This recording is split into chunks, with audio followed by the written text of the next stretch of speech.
Hello everybody, welcome back to the channel. I am Frankly FM84.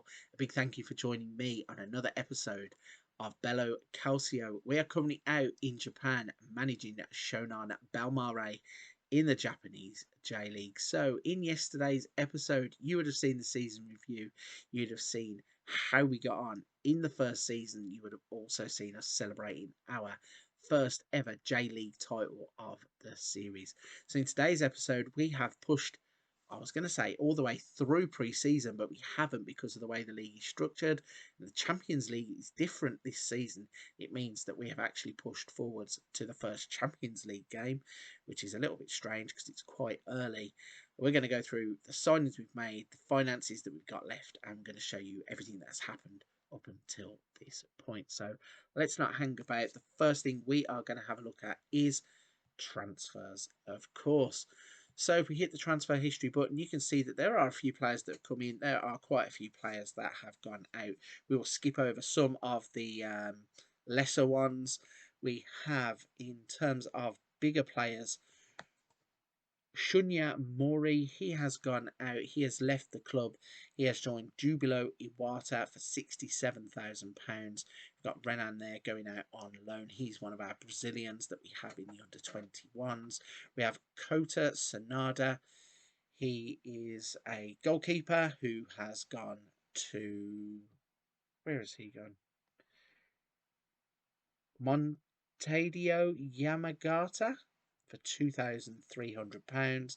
We then have another long line of loanees who have gone out. So we've got Vanzela, he's another Brazilian. Wakatsuki, he is a young striker who has gone to Imabari. We've got Toisi Ishii, who's gone to Rain Mia Ayamori. We've got Toyo Hiraoka. He has gone to Tegavajaro Miyazaki. And we have Vitor, who has gone to Fukushima United. We then have Sho Hiramatsu. He's an attacking midfielder right who has gone to Tochigi SC for £1,400.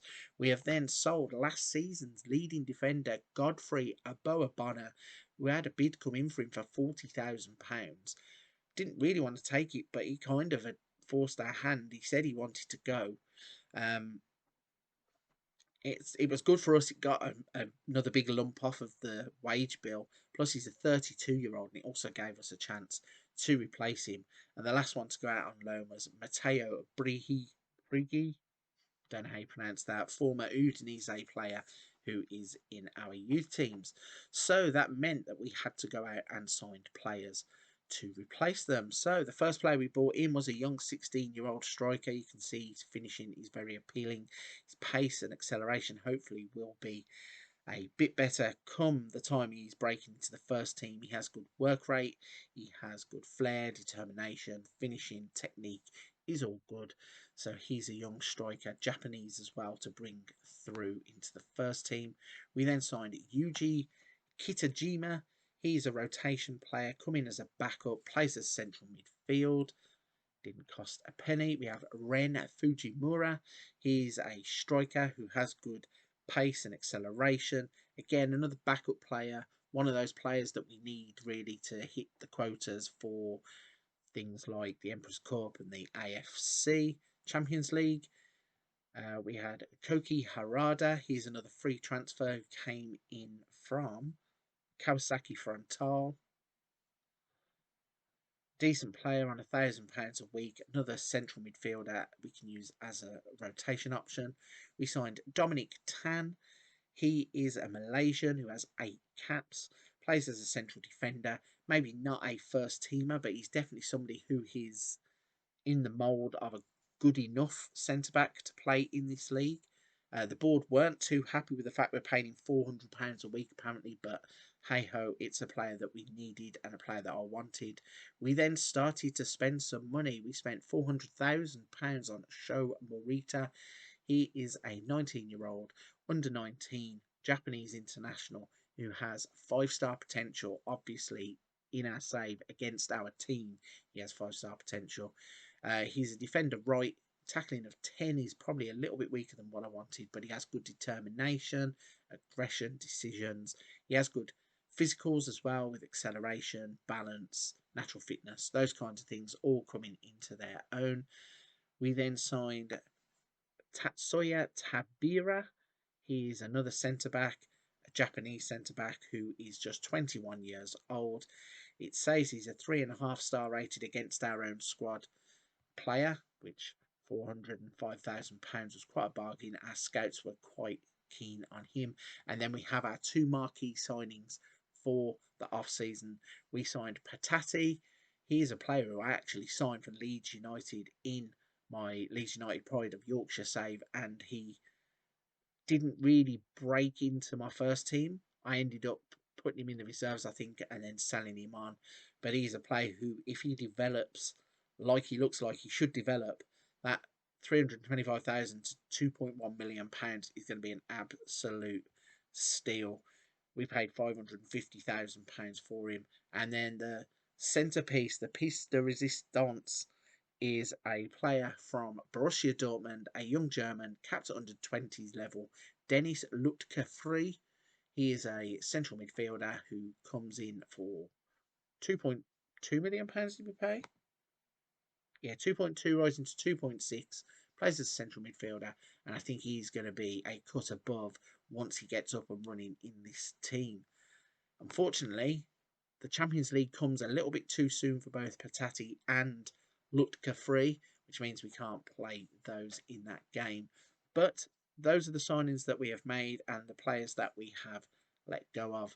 I think the squad, in terms of its makeup, if we look at the assistant report, this is the 11 that he thinks at the moment with the players that are available. If we have a look at the squad depth, you can see now that we have decent options in goal. So Graka is still our number one. We've got Koso Tane, who's come back on another season's loan. That's the third one because he was there when we joined. We extended that loan and they've extended again.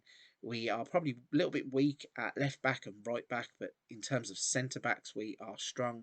We have good defensive midfielder and midfielder centre options. We also have decent enough striking options with Maxwell all the way down the bottom here, despite the fact that he was probably our best striker towards the end of last season. And the good thing about Maxwell is that he's only 23 years old. He's getting better still, and he will probably continue to score goals in this league as we go forwards. So a little look at the schedule then to bring you up to date with everything that's been happening. And you can see we have only played one game. We played against Fukushima United. We won that game 4-0. Absolutely dominated the game. 27 shots, 10 of which were on target. Sato, Giovanni and Machida all on the score sheet meant that we had a convincing 4-0 victory. So you may have noticed that for a change, we have spent some money in this save. So a little look at the finances. After last season, when we lumped all of the high earners off of the wage bill, it means we now have a wage budget of £107,000. We're only spending £80,000 of it. We had £5.8 million in the bank for transfers. We still have £2.1 million of that too. So in terms of having a little bit to play with in the next transfer window and enough of a wage budget to try and bring the players in that we want to attract, it's been a good transfer window, and I think this is a squad that is going to be strong enough to try and at least put up a good fight of retaining our title. Not what we're telling the team, obviously, because the board think we're still relegation fodder. If we go to the competitions tab, let's have a look how they rank us. So if we go to season preview, you can see we are still 100. We're defending champions of 150 to 1 outsiders. Vissel Kobe lost quite a few players like Thomas Vermaelen. Sergei Sampa's still there. Andre Iniesta's still there. Bojan's still there. So, oh, maybe Vermaelen is retiring the year after then. Or is he retiring? Yeah. Retires on the 19th of the 11th. So actually, he's got one season left in him and then he goes, which is quite strange because I think if we look at the schedule, does the schedule end? So the schedule doesn't end until December, so I'm pretty sure he will probably delay that decision and retire at the end of the season. But still, that is pretty much a roundup of the preview for season 5. Season 5? Where did I get that from? Absolute craziness.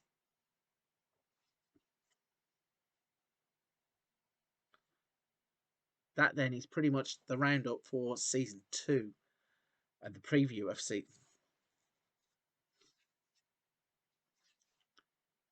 That then is pretty much it in terms of a preview of season 2. We have been through the transfers, the pre-season, what we've had of it, the finances, and everything that is going to come.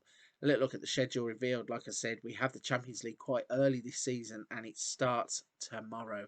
So in tomorrow's episode, we are going to be facing off against Daegu FC as we kick off season 2 and season two's Champions League. So for this one, I'm going to start wrapping it here. If you've enjoyed this episode and you're enjoying the content on the channel, whether it be here, Cape Verde, or Leeds United, please don't forget to hit the like and subscribe button to help the channel out. I appreciate every single person that has took the time to do that across the first year of YouTube. I look forward to bringing more great content into the year number 2. But for this one, I'm going to end it there. Come back tomorrow and join us as we face off against Daegu FC in the Champions League.